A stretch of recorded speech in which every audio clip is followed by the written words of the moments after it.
Makanya jadi orang itu jangan sok-sokan sok berkuasa dan menghina-hina. Ya, PDIP memang terkenal dengan yang terlalu menghina-hina Pak Joko Widodo. Akhirnya sekarang PDIP tidak berkutik, menyampaikan pendapat saja tidak diperbolehkan. Rasain lo.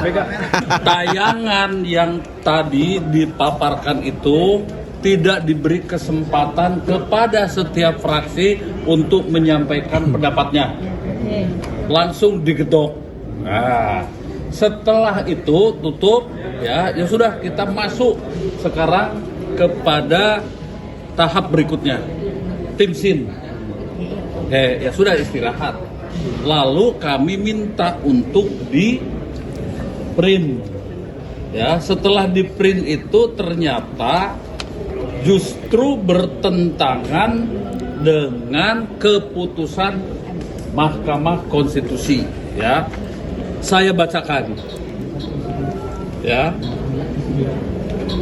di dalam pasal ini, ya, sebagai contoh saya akan sebutkan di sini bahwa tetap saja aturan itu harus 20% 20% ya. dari partai atau gabungan partai. Iya. Ya, itu. Ketentuan pasal 40 dirubah. Nah, dirubah menjadi sebagai berikut.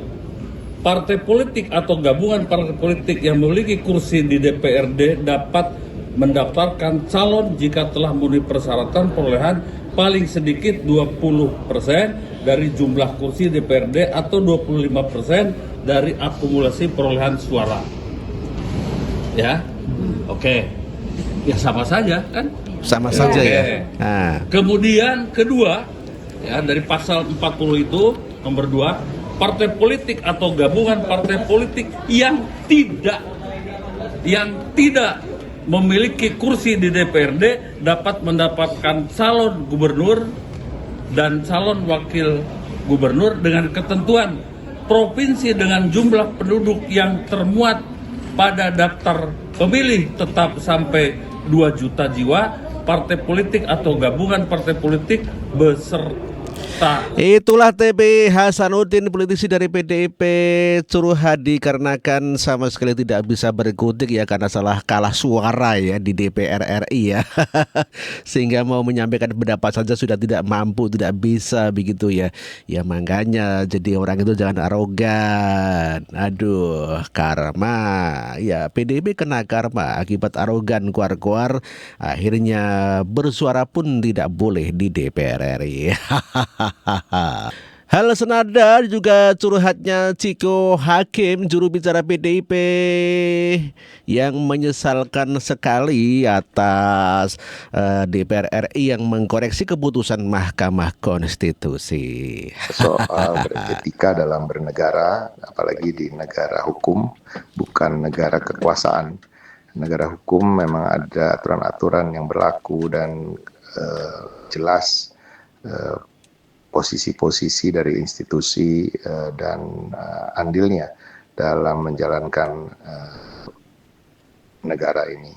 Nah, posisi dari Mahkamah Konstitusi adalah mengkoreksi dari undang-undang yang dihasilkan oleh DPR. Jadi akan menjadi aneh dan cukup janggal apabila apa yang sudah dikoreksi oleh Mahkamah Konstitusi sebagai lembaga hukum tertinggi di Indonesia, seperti juga di negara-negara lain yang memiliki mahkamah tertinggi terkait dengan keputusan hukum dan hal-hal yang terkait dengan perubahan dari konstitusi tersebut, tentu cukup tidak masuk akal apabila sebuah putusan dari MK kemudian dikoreksi lagi oleh lembaga lain, apapun itu lembaganya.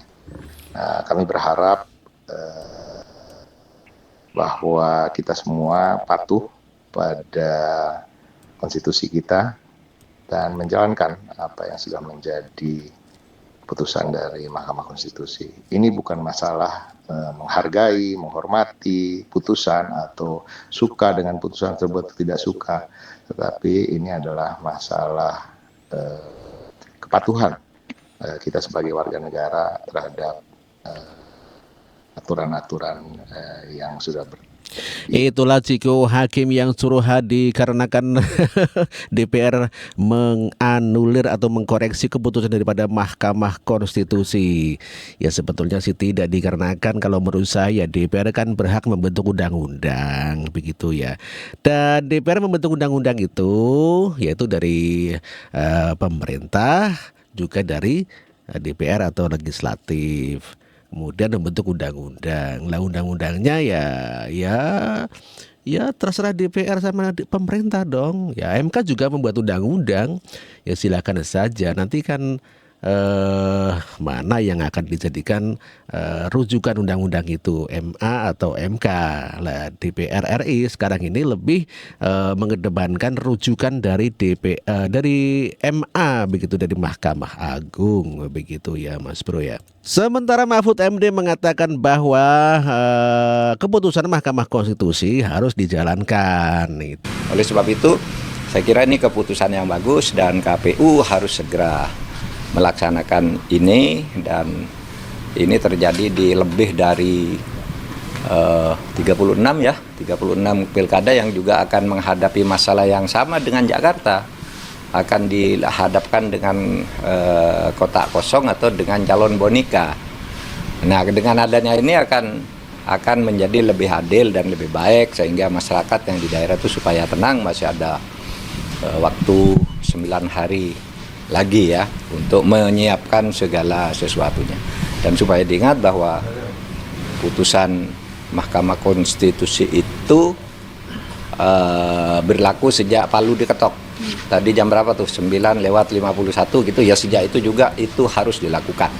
Berarti untuk pilkada tahun ini itu Pak, 2020. Oh iya, tahun ini kan sudah disebut bahwa pemilu yang terakhir sekian kan, pemilu sebelumnya itu kan ini pemilu yang sekarang. Di dalam arti undang-undang pemilu yang sekarang ini. Oleh sebab itu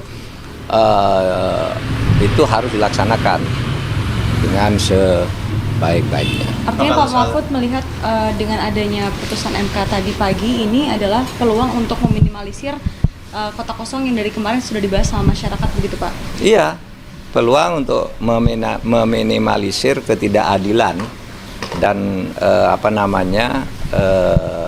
permainan curang, perbuatan melawan hukum, tapi perbuatan melawan moral, melawan mala inse namanya.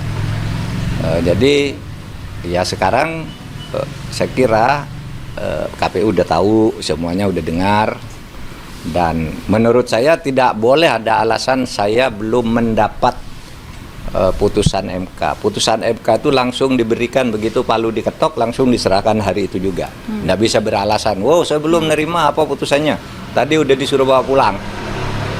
Itu aturan. Cukup?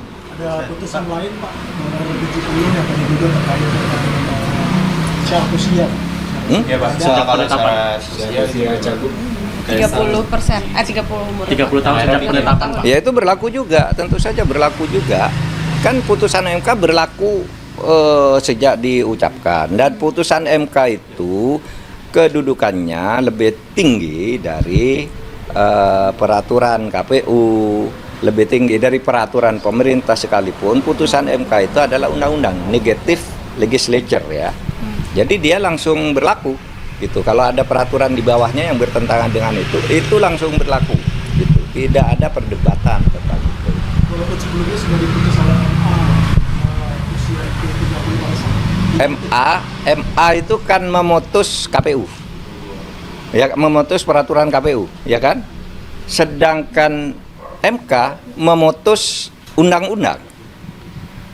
Lebih tinggi undang-undang kan? Memutus bahwa undang-undangnya begini. Nah, peraturan KPU itu harus ikut yang undang-undang. Yang undang-undang itu ya putusan MK itu. Kalau putusan MA itu hanya memutus KPU.